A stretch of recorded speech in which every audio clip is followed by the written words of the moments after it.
Selamat datang saudara-saudari. Hari ini kita mau mendengar Roma babak ke-12. Hidup untuk Allah. Ya, kita mau hidup untuk Allah. Dan kita dengar bagaimana kita boleh hidup untuk Allah. Mari kita bermula.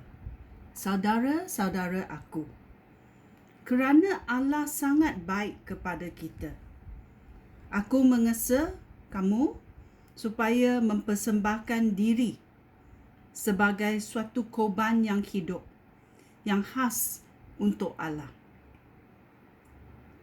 dan yang menyenangkan hati Allah. Demikianlah seharusnya kamu beribadat kepada Allah. Janganlah ikut kebiasaan dunia, tetapi biarlah Allah membaharui cara kamu berfikir, sehingga kamu dapat mengetahui kehendak Allah, iaitu apa yang baik dan yang menyenangkan hatinya serta yang sempurna. Kerana kurnia Allah yang sudah dianugerahkannya kepada aku menasihati kamu semua.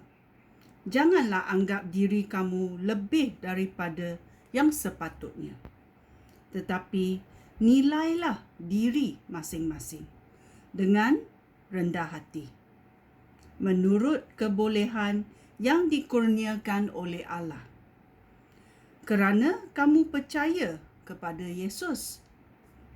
Tubuh kita mempunyai banyak anggota, dan setiap anggota tubuh mempunyai tugas yang berlainan. Begitu juga halnya dengan kita. Sungguh pun bilangan kita banyak, tetapi kita satu tubuh kerana kita bersatu dengan Kristus. Kita semua dihubungkan satu dengan yang lain sebagai anggota-anggota daripada satu tubuh. Oleh itu, kita harus menggunakan kurnia-kurnia yang berlainan menurut rahmat Tuhan yang dianugerahkan oleh Allah kepada kita. Jika kita mempunyai kurnia untuk mengkabarkan berita daripada Allah, kita harus melakukannya menurut kebolehan yang dikurniakan oleh Allah kepada kita.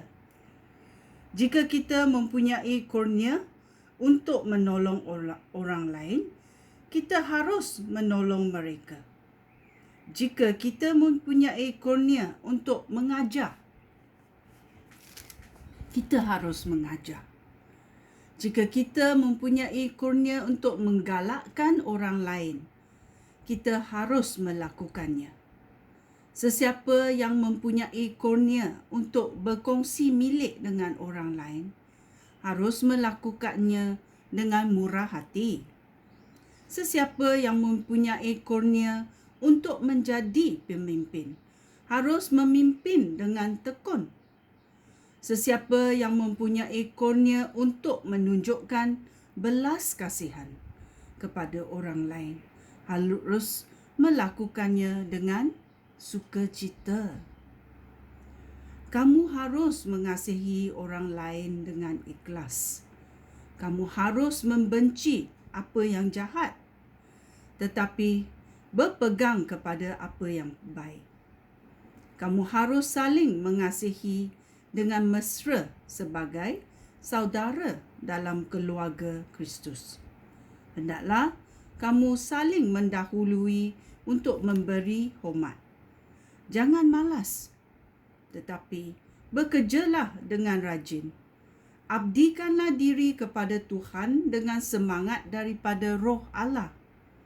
Kerana kamu berharap kepada Tuhan, bersukacitalah, bersabarlah semasa mengalami kesusahan dan berdoalah sentiasa.